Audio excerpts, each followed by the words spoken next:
Hello, Mark. I'm Andy. A slight hitch.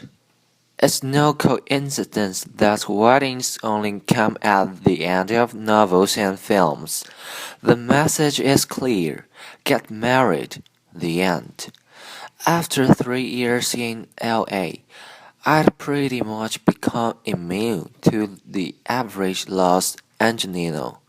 But when a 24-year-old Californian let herself into my apartment, it was worthy of a raised eyebrow. Hi, I'm CJ.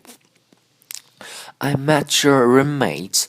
He said you needed to get married to stay in the country. I'll marry you. It was that simple.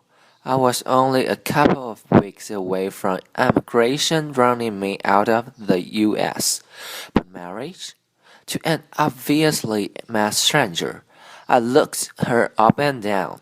She had a flat stomach, and most of her own teeth I accepted. The true gravity of the situation started to become apparent when my fiancée mother called up to confirm the chapel. Apparently, CJ's family would be attending. This was no longer the carefree affair I had imagined. What was I doing? It was 11 a.m., 3 hours till showdown. I woke up to pounding on the hotel room door. CJ was asleep. The less I remembered about this, the better. My best man was at the door to remind me I hadn't bought the rings.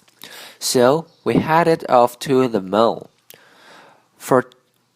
Fortuitously, this was located next to a bar.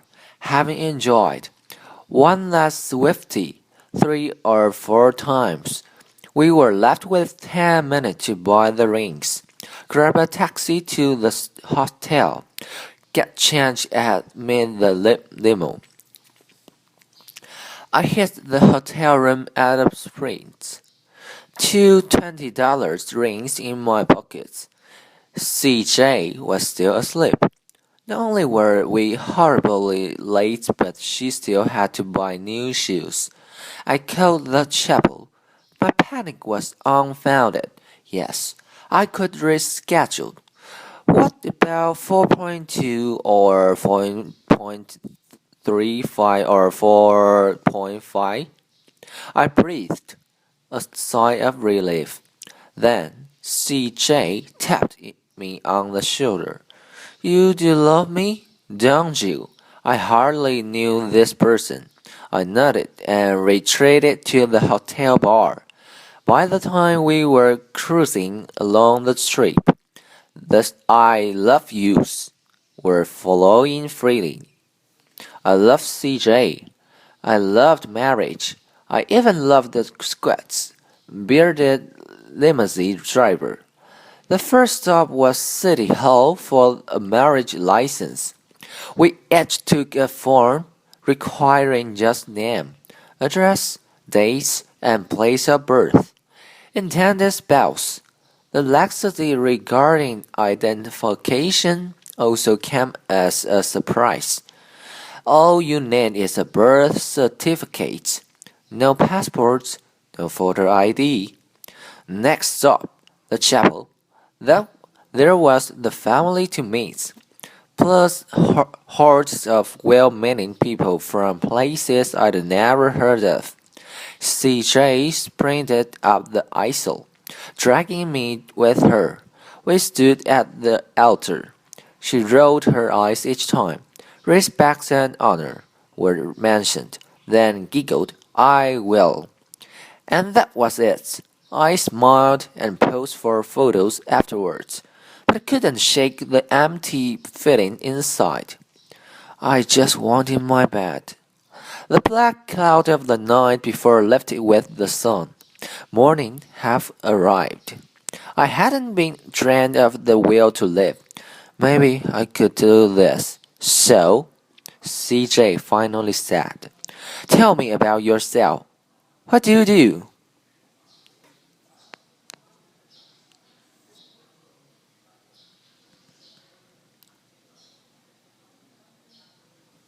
Focus. Why do people get married? Think of as many reasons as you can.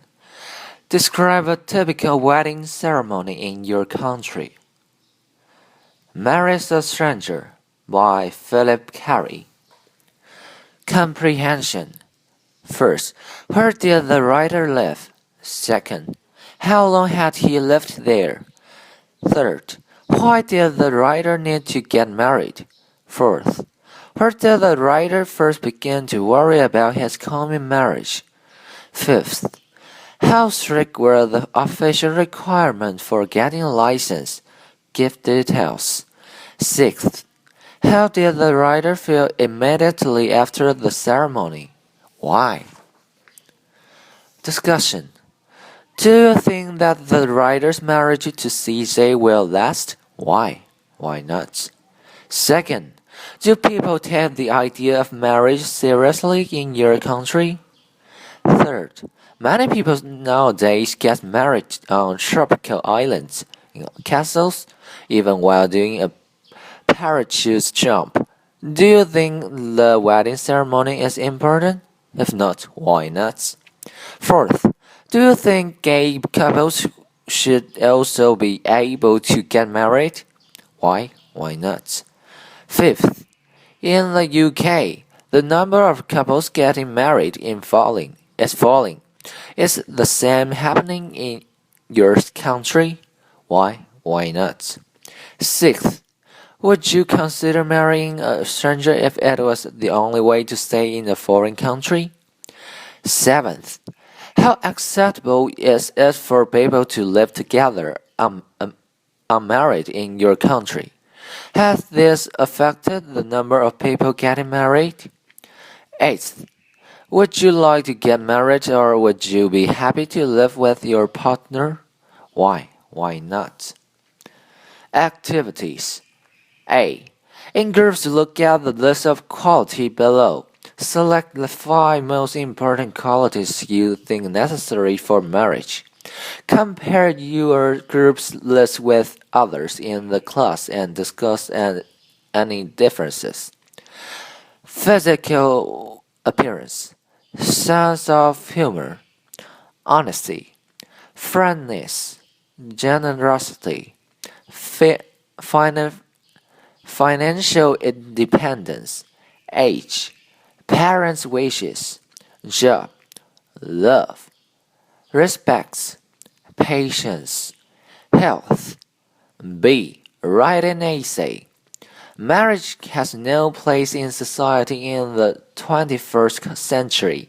Discuss. Ammunition box.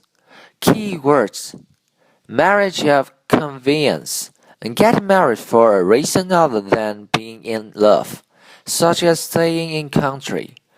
Arranged marriage, where your parents' family choose a partner for you. Shotgun wedding, marrying because of pregnancy. A love match, marrying for love. Handing hints. In 1996, there were 279,000 marriages in the UK compared to 348,000 in 1986. 2 in 5 marriages in the UK are expected to end in divorce. The average age of bridegrooms is 33.6 years and of bride is 31.1 years. Many people cohabit, live together without being married, but they are 9 times more likely to split up than married couples. 1 in 3 people say they get married to strengthen their relationship, while 1 in 5 marry because of their children. By the late 1980s, 90% of people getting married had lived together first. In 1960, almost 90% of American households with children under 18 were headed by married couples. By 1994, that figure had fallen to 75%. Networking. Find out more about marriage in your country. Books. Pride and Prejudice by Jane Austen. Sense and Sensibility by Jane Austen. Film. Four Weddings and a Funeral. 1994. Directed by Mike Newell. Green Card. 1990. Directed by Peter Weir. Muriel's Wedding, 1994, directed by P.J. Hogan. Runaway Bride, 1999, directed by Gary Marshall. The Philadelphia Story, 1940, by George Cukor. Very Bad Things, 1998, directed by Peter Berg. Okay, this is the end of the article. So bye, Mark.